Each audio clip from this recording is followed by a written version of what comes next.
Lagi banyak banget ibu-ibu yang pada ngeluh BPJS. Banyak yang cerita, katanya ngantrinya tuh lama banget. Emang iya, Bu? Iya. Aduh. Pak, ini saya udah nunggu lama. Kok nggak ada panggil-panggil sih? Nomor antriannya 157, Bu. Mohon ditunggu saja. Tapi anak saya sudah demam sejak semalam. Apa tidak ada jalur lain? Semua pasien harus mengantri, Bu. Mohon pengertiannya. Ya udah deh. Aduh sabar ya nak, emang nunggunya lama banget. Tadi bunda juga udah ke petugasnya. Kalau enggak mau ganti pertolongan makanya. Pak, gimana sih? Anak saya udah gak kuat lagi. Iya, antriannya memang panjang. Mohon bersabar. Iya nih Bu, kemarin saya juga ribet banget pakai BPJS. Gak suka banget pakai BPJS sih. Tahu nggak, daftarnya ribet banget. Aduh. Siap Pak. Siap. Apa sudah dibawa Bu dokumen untuk pendaftaran? Bisa sudah bawa kakak, KTP sama paspor. Saya cek dulu ya Bu dokumennya.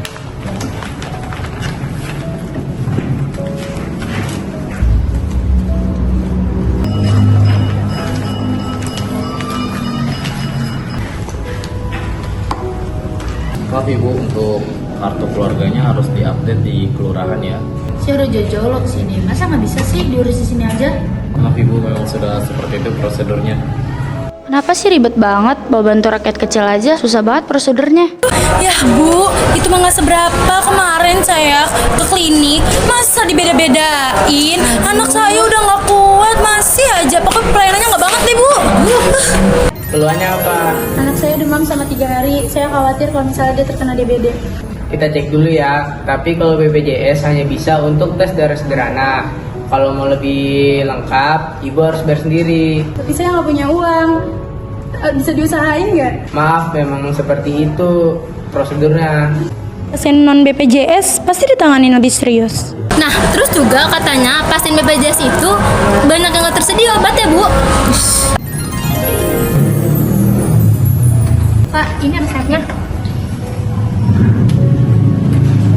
Obat yang ini habis Bu, kami hanya punya obat generik saja, tapi itu pun stoknya juga terbatas.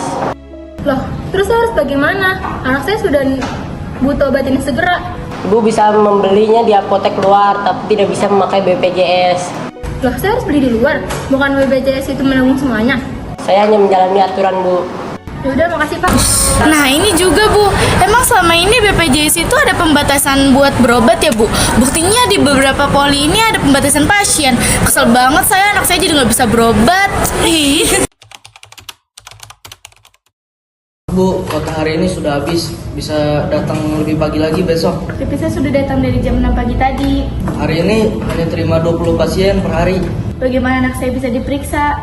Kalau ibu mau bayar tambah BPJS bisa langsung masuk.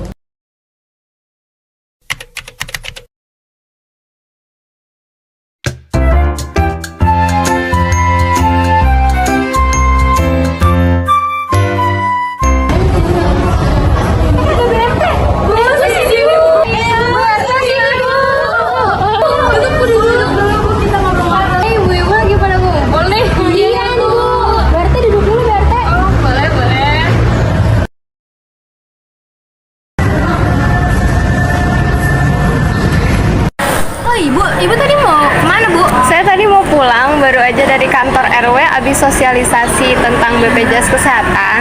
Loh, kita nggak diundang Bu? Iya, kebetulan ini khusus buat perangkat desa, tapi nanti dari masing-masing perwakilan RT-nya bakalan menyampaikan sosialisasi ke masyarakatnya masing-masing. Oh gitu. Sip deh Bu. Oh ya, ibu-ibu ini lagi pada ngomongin apa sih? Kita lagi membahas isu-isu tentang BPJS, Bu. Mulai dari antrean yang lama lah. Oh iya Bu, BPJS juga kemarin ribet banget Bu, ngantri Bu, harus ngurus suratnya banyak banget. Bah Bu, BPJS tuh layanannya dibeda-bedain, pusing saya jadinya. Nah, gitu juga, Bu. Katanya kalau yang pakai BPJS itu obat itu kadang nggak tersedia, kayak ya udah.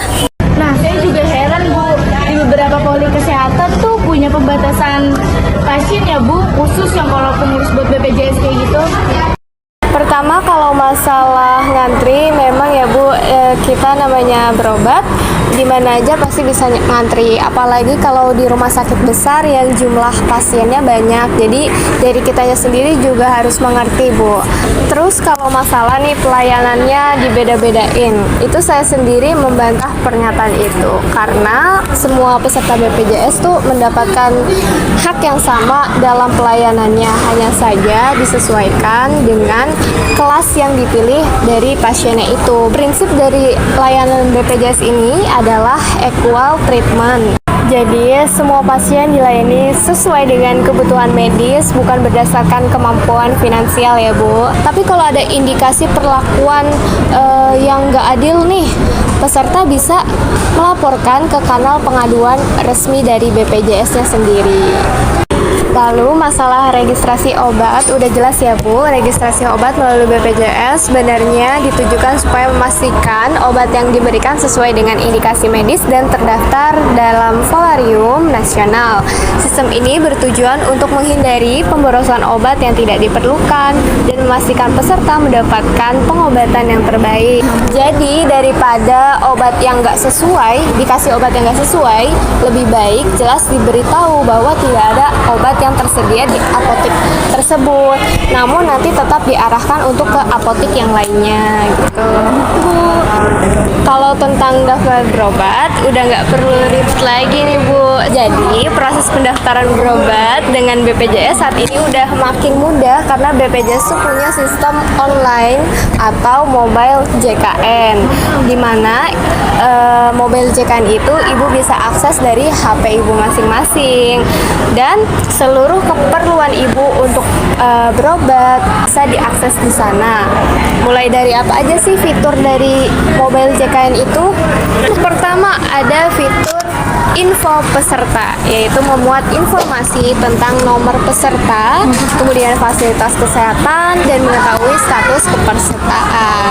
Terus yang kedua itu ada fitur antrian online yang memungkinkan peserta untuk memesan nomor antrian tanpa perlu datang langsung lebih awal. Kemudian yang ketiga, peserta bisa nih menambahkan kepesertaan JKN dari anggota keluarganya yang mau mendaftarkan diri, jadi dengan memilih menu penambahan peserta. Jadi nggak perlu lagi nih kayak kita harus mengurus berkas-berkas persyaratan administrasi ke kantor BPJS, itu kan ribet banget. Kalau sekarang udah bisa lewat mobilenya. Terus peserta dapat mengecek riwayat diagnosis penyakit keluhan kesehatan serta jenis obat dan terapi lewat fitur info riwayat pelayanan. Kemudian peserta bisa nih menambahkan kepesertaan JKN dari anggota keluarganya yang mau mendaftarkan diri, jadi dengan memilih menu penambahan peserta. Jadi nggak perlu lagi nih kayak kita harus mengurus berkas-berkas persyaratan administrasi ke kantor BPJS, itu kan ribet banget. Kalau sekarang udah bisa lewat mobilenya. Terus peserta dapat mengecek riwayat diagnosis penyakit keluhan kesehatan serta jenis obat dan terapi lewat fitur info riwayat pelayanan. Kemudian kita bisa tahu loh Bu, info lokasi vaskes meliputi puskesmas, apotik, klinik, kemudian optik, dokter umum, PMI, dan rumah sakit. Lalu nanti di sana juga ada info ketersediaan fasilitas rawat inap, info jadwal operasi, dan juga jangan lupa info iuran dan riwayat pembayaran Bu. Jadi sampai di sini udah jelas ya ibu-ibu. Jangan lupa nih ibu-ibu daftarin keluarganya lewat aplikasi JKN Mobile biar nggak ribet lagi untuk daftar ke sana kemari. Dan jangan lupa ya ibu-ibu tetap patuh untuk membayarkan iurannya dan bijak dalam memanfaatkan aplikasi tersebut. Oh gitu. Sip deh Bu.